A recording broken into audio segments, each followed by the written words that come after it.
할렐루야. 하나님이 함께 하시는 은혜와 평강이 오늘도 주 앞에 나와 예배 드리시는 여러분 모두에게 충만하기를 기원합니다. 오늘은 감리교회가 지키는 평신도 주일입니다. 현대 목회의 대표적인 세 가지의 흐름이 있는데, 첫째는 평신도 사역 운동이고요, 두 번째는 소그룹 운동이고, 세 번째는 영성 목회입니다. 그 가운데 평신도 운동의 재발견은 오늘날 교회에서 가장 중요한 과제가 되고 있습니다. 과거처럼 목회자가 혼자서 다 뛰는 시대는 지났습니다. 이제는 평신도가 동역자로서 능동적으로 헌신하고 수고하고 봉사해야 한다는 것이지요. 복음의 능력을 힘입어 사명을 감당하는 주의 일꾼들이 되어서 한마음 한뜻으로 서로 섬기며 또 헌신하다 보면 교회는 건강하게 성장하고 또한 지역사회를 위해서도 선한 영향력을 끼치게 될 거라고 믿습니다.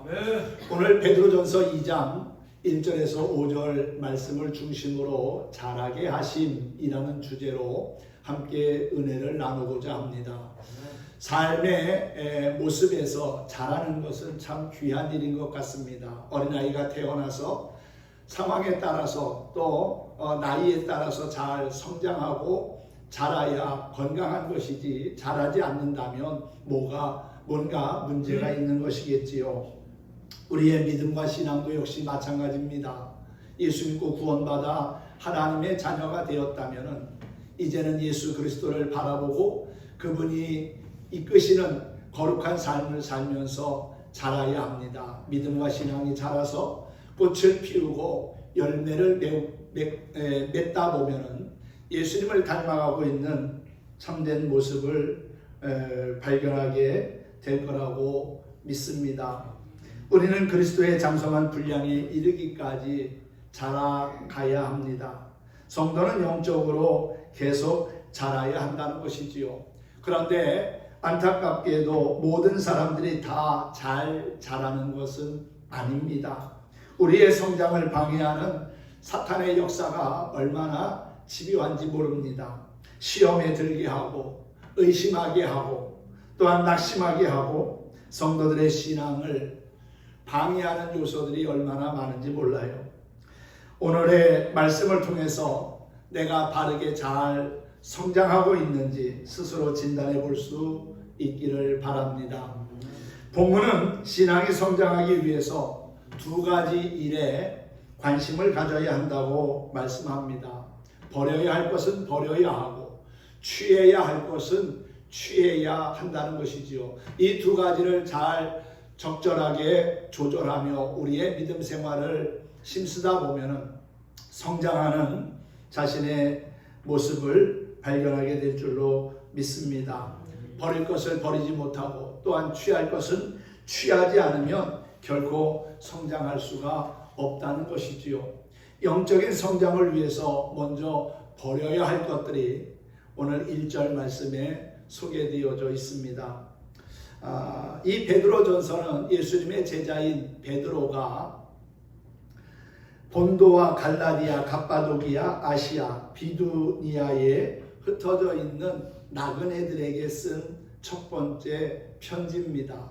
이 첫 번째 편지를 보내면서 우리가 신앙생활하는데 불필요한 요소들, 버려야 할 요소들이 5가지가 있다고 오늘 1절에서 말하고 있지요. 모든 악독과 모든 기만과 외식, 시기, 모든 비방하는 말을 버리고 그랬어요. 이와 같은 5가지의 요소들은 우리의 영적 성장에 도움이 되지 못하기 때문에 불필요하기에 버리라고 권면하고 있는 것이지요. 신앙 성장에 방해가 되는 요소 가운데 첫 번째가 바로 악독이라고 하는 겁니다. 악독은 악한 행위들을 뜻하는데 남을 해치려는 마음을 의미하지요. 구체적으로 나쁜 버릇, 악습을 가르칩니다. 즉 나쁜 습관 때문에 영적인 성장을 이루지 못한다는 거예요.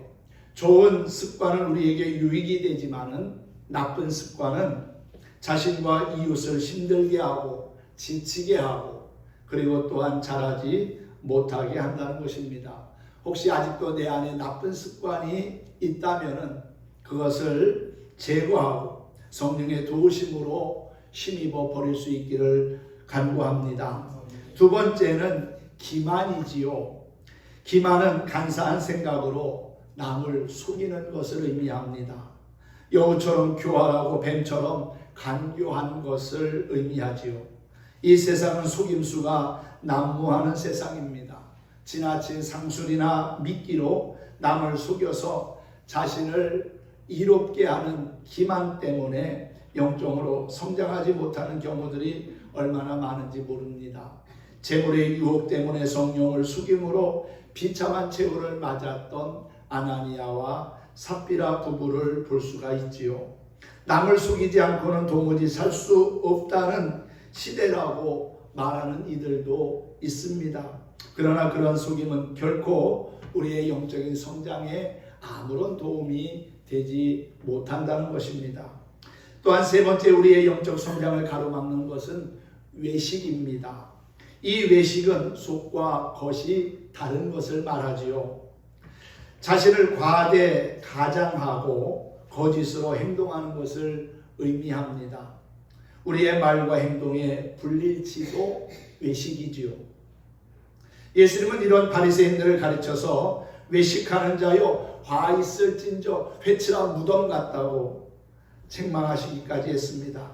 형식적으로는 성경을 많이 읽는 척, 기도를 많이 하는 척, 믿음이 좋은 척, 선한 척, 잘난 척, 척척 하다 보면 우리의 영적 성장이 어느 날 탁 하고 멈출 때가 있다는 것을 기억해야 합니다.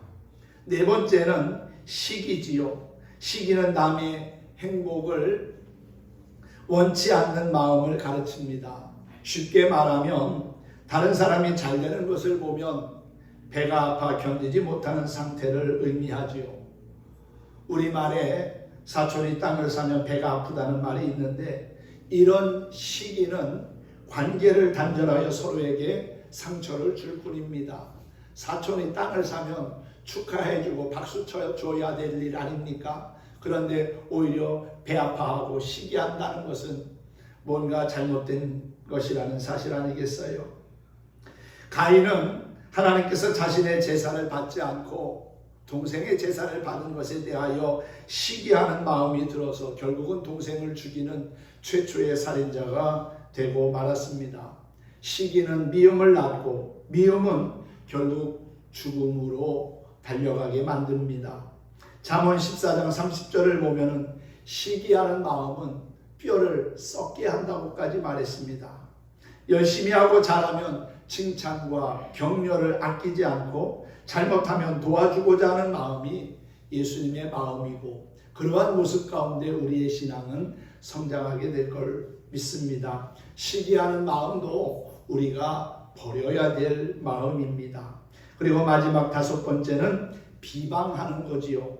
비방은 나쁜 말을 만들어 붙이는 겁니다. 흠을 찾아서 살포하는 것을 뜻합니다. 그렇게 되면 상대방의 마음이 상하게 되겠지요. 없는 말을 만들어서 하고 또한 부정적이고 비판적인 비방을 일삼는 자는 결국 이웃과의 관계도 멀어지게 되고요. 신앙의 단절, 즉 하나님과의 관계도 끊어질 수밖에 없습니다.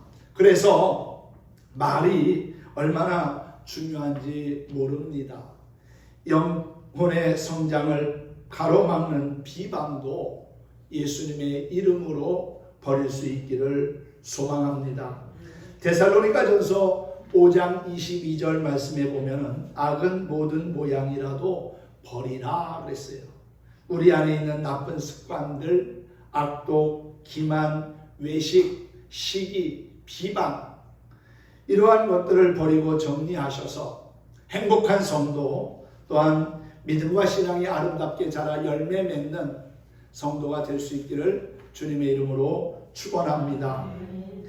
영적인 성장을 위하여 버릴 것이 이와 같은 것들이라면 취해야 할 것은 무엇일까요?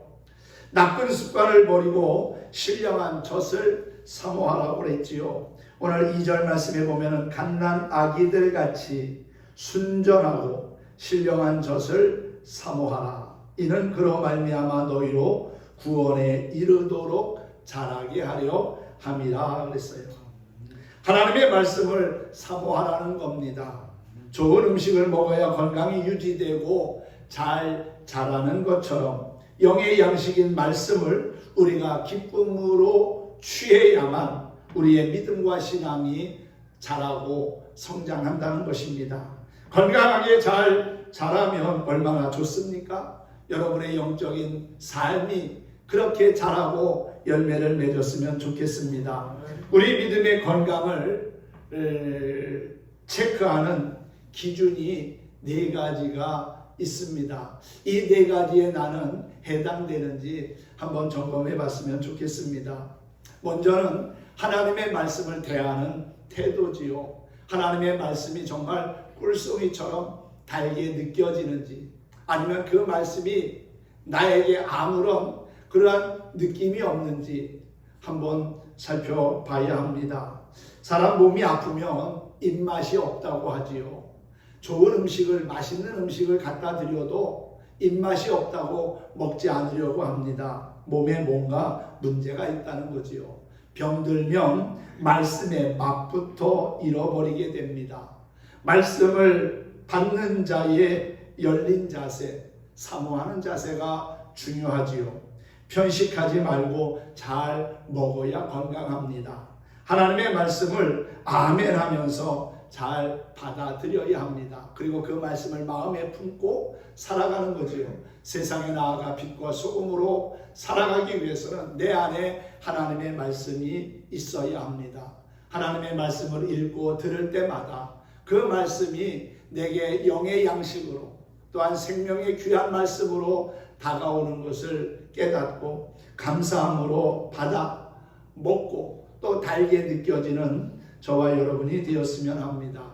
하나님의 말씀을 대하는 태도에서 우리의 신앙이 건강한지 또 병들었는지를 첫 번째로 알 수 있다는 것이고요. 두 번째는 봉사하며 헌신하는 태도를 통해서 우리의 신앙의 건강의 척도를 판단할 수 있다는 거예요. 봉사하는 일이, 주를 위하여 헌신하는 것이 즐거운지 아니면 마지못해서 억지로 하고 있는지를 보면은 이 사람의 믿음과 신앙이 건강한지 그렇지 않은지를 알 수 있다는 것이지요. 맡겨주심에 대해 항상 감사하는 마음이 있는 사람은 건강한 사람입니다. 어떤 사람은 일을 안 맡겨주면 서운하다고 그렇게 말하고요. 또 맡겨주면은 왜 나한테만 일을 맡기냐고 짜증을 냅니다. 그러나 건강한 사람은 주의 일을 즐겁게 합니다. 나 같은 죄인에게 주님께서 귀한 사명 주셨다는 것을 깨닫고 감사한 마음으로 일하며 헌신한다는 것이지요. 하나님의 일이 짜증나는 사람은 뭔가 문제가 있는 겁니다. 이름도 없이 빛도 없이 섬기며 봉사하는 일에 기쁨으로 헌신하는 저와 여러분이 되었으면 합니다. 또한 세 번째는 자세가 긍정적인가 부정적인가를 통해서 그 사람의 신앙의 건강도를 알 수 있다는 거예요. 영적으로 건강한 사람은 항상 긍정적인 모습을 보입니다. 매사를 긍정적으로 봅니다. 긍정적인 사람은요, 참 평안이 넘치시는군요. 행복이 늘 함께 하시는 것 같습니다. 건강해 보이십니다. 좋아 보이십니다라고 하면 감사합니다라고 인사하는 게 당연하잖아요. 그런데 부정적인 사람은 그렇게 인사하고 칭찬해줘도 삐딱하게 듣습니다. 마음을 치유해야 하는 사람이겠지요. 마음에 들어있는 것이 다르기 때문에 다르게 표현할 수밖에 없습니다. 오늘의 부정적인 모습은 과거에 숨겨져 있는 것에서부터 발생한다는 이야기가 있습니다. 어린 시절 경험한 상처나 충격, 학대 등에 의해 결정적인 영향을 받아서 형성되는 경우가 많다고 합니다. 어린 시절에 받았던 무의식적인 상처의 흔적들이 쓴뿌리가 되어서 지금 나를 괴롭힌다는 사실이지요. 세상에는 안 될 일도 되게 하는 사람이 있고요. 또한 될 일도 안 되게 만드는 사람이 있습니다. 여러분은 어떤 사람입니까? 긍정적인 자세의 사람이 되기를 바랍니다. 그런 사람이 결국은 영적으로 잘 됩니다. 안 된다, 못한다, 할 수 없다, 부정적인 말과 생각을 가지면 결국 그것이 그 사람의 믿음이 되어서 안 되는 거예요. 그런데 될 수 있다, 하면 된다, 해보자, 긍정적인 그러한 태도를 가지고 생활하다 보면은 안 될 수밖에 없는 것도 되는 놀라운 역사를 이루게 된다는 것이지요. 또한 네 번째는 영혼을 사랑하는 마음이 있는가가 신앙의 건강 척도가 됩니다. 영혼을 사랑하는 마음, 긍휼히 여기고 구원하고자 하는 마음, 전도하는 마음이 있는가 하는 거지요. 정상적인 사람은 은혜를 입으면 받은 그 은혜를 이야기하고 싶고 나누고 싶어 합니다. 은혜 받은 사람에게는 하나님의 은혜를 전하지 않고는 견딜 수 없는 불타는 마음이 있다는 것이지요. 예레미야 20장 9절 말씀을 보면은 내가 다시는 여호와를 선포하지 아니하며 그 이름을 말하지 아니하리라 하면 나의 중심이 불붙는 것 같아서 골수에 사무치니 답답하여 견딜 수 없나이다 라는 말씀이 있습니다. 전도를 하지 않으면 마음이 답답하고 죄송하고 부담스러워 견딜 수 없는 마음이 있는가? 아니면 전도 안 해도 전혀 부담이 없는가? 무감각한가? 살펴보기를 바랍니다. 여러분, 영적으로 건강한 사람은 하나님의 말씀을 잘 먹습니다. 봉사하는 것을 기쁘게 여깁니다. 그리고 긍정적이고 적극적인 삶의 모습을 보입니다. 그리고 전도의 열정이 남다릅니다. 건강미가 넘치는 주님의 사람들은 이와 같은 모습들을 가지고 있다는 것이지요. 하나님의 말씀을 사모하고 기쁨과 또 감사한 마음으로 헌신하고 봉사하고, 그리고 또한 영혼을 사랑하는 마음으로 전도에 힘쓰고 모든 사람과 더불어 살아갈 때 긍정적인 삶의 모습을 보이는 것이지요. 앞에서 말한 5가지 악독과 기만, 그리고 외식, 시기, 비방에 죄된 것을 버리는 자는 이제 신령한 젖을 사모해야 합니다. 성도가 죄악을 끊지 못하고 살면 자연히 말씀에 대한 욕구가 사라집니다. 이미 악독을 먹어서 쓸모없는 것으로 배부르기 때문이지요. 말씀을 먹지 못하니 하나님의 은혜를 맛볼 수가 없습니다. 하나님의 은혜를 맛보지 못하니까 계속 죄악된 것에 발붙이고 머무를 수밖에 없는 것이겠지요. 그러므로 구원에 이르도록 성장하기 위해서는 소극적으로는 죄를 버려야 하고요, 적극적으로는 신령한 젖 하나님의 말씀을 사모해야 한다는 것입니다. 오늘 2절 말씀에 갓난 아기들 같이 순전하고 신령한 젖을 사모하라. 이는 그로 말미암아 너희로 구원에 이르도록 자라게 하려 함이라. 구원에 이르도록 끊임없이 자라가야 하는 것이 우리의 신앙 생활인 줄로 믿습니다. 여기 순전하고 신령한 젖은 변질되지 않은 순수한 하나님의 말씀을 가리키는 것이겠지요. 여기 순전은 기만과 정반대로 속임이 없는 순수한 것을 뜻합니다. 섞이지 않은 것, 그리고 허위나 가식이나 속임수가 없는 것을 의미하지요. 말씀에 대한 갈망은 그 사람이 거듭났음을 간접적으로 보여주는 증거가 됩니다. 하나님의 말씀을 읽고 듣고 지켜 행할 때마다 여러분의 마음에 큰 기쁨이 임하기를 축원합니다. 혹시 여러분은 하나님의 말씀을 갈망하기보다 세상의 것들을 더 갈망하고 있지는 않습니까? 그것이 영적 건강의 척도입니다. 병든 아이는 젖을 제대로 먹지 못하지요. 마찬가지로 신앙이 병들면 말씀이 마음에 잘 와 닿지 않습니다. 말씀이 맛이 없습니다. 식욕을 잃은 사람은 음식이 입에 당기지 않습니다. 말씀이 익혀지지 않으니까 모든 것이 귀찮아집니다. 지금 여러분의 영적 입맛은 어떠십니까? 말씀이 잘 들려지고 있습니까? 순전한 젖은 하나님의 말씀이라고 그랬지요. 유명한 설교자의 설교집도 아닙니다. 은혜로운 간증집이나 신앙 서적도 아닙니다. 우리가 먹는 음식에도 주식이 있고 또한 보조식품이 있지요. 그런데 주식은 먹지 않고 보조식품만 먹는 사람이 있습니다. 바람직하지 못한 모습이지요.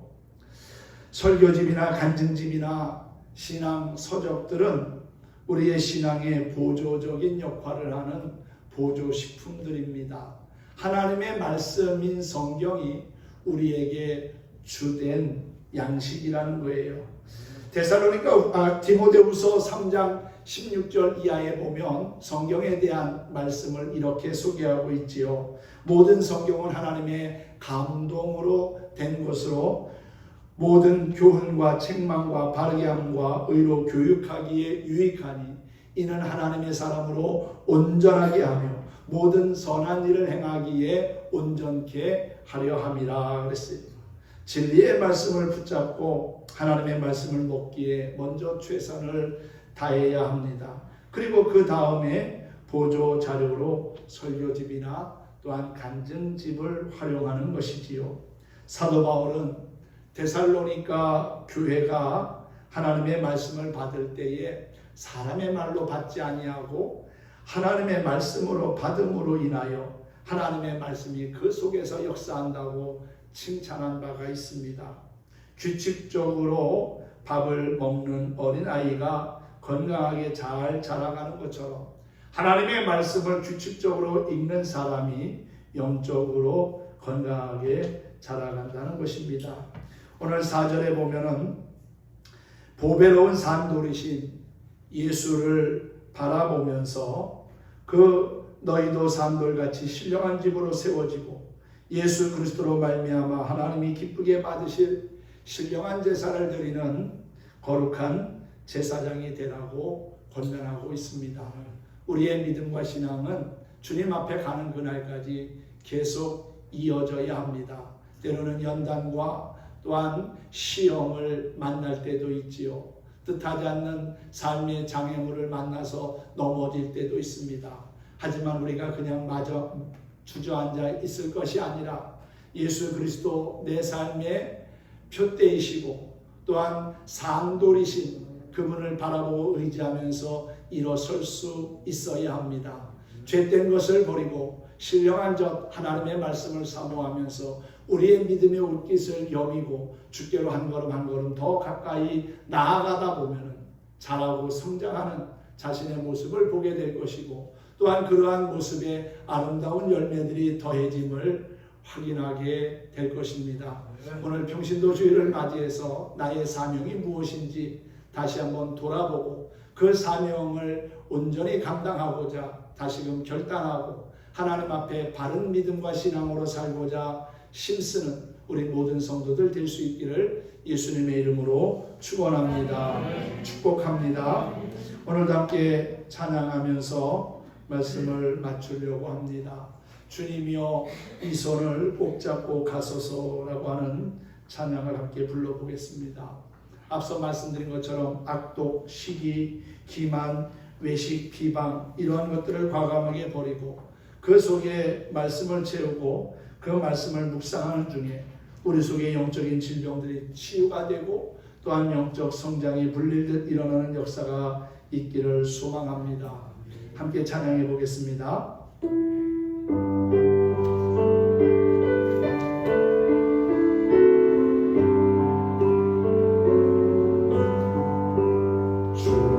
주님여 이 손을 꼭 잡고 가소서 약하고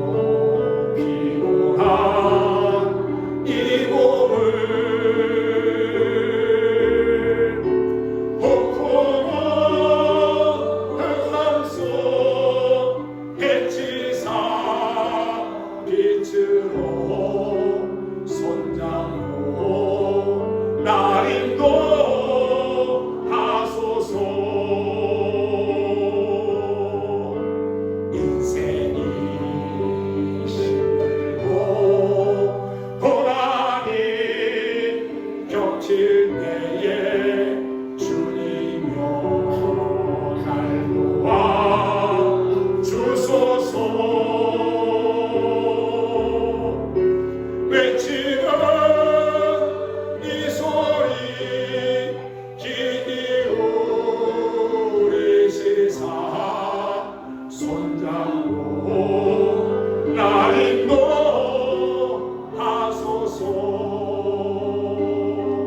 아멘. 예, 그렇습니다. 우리가 인생길을 살아가다 보면은 뜻하지 않는 힘들고 어려운 일들도 많이 있습니다. 그럴 때 우리는 우리를 향하여 내미는 주님의 손을 붙잡아야 합니다. 주님의 손을 붙잡고 주님과 함께 거룩한 삶을 살고자 애쓰다 보면 우리의 믿음과 신앙이 자라고 또한 열매 맺는 것을 보게 될 것입니다. 우리의 연약함을 누구보다도 잘 아시는 하나님, 그래서 우리를 긍휼히 여기시고 주의 권능의 손으로 붙잡아 주시는 그 하나님을 의지하면서 주신 사명 더욱더 잘 감당하는 저와 여러분 모두가 되기를 주님의 이름으로 축원합니다. 축복합니다.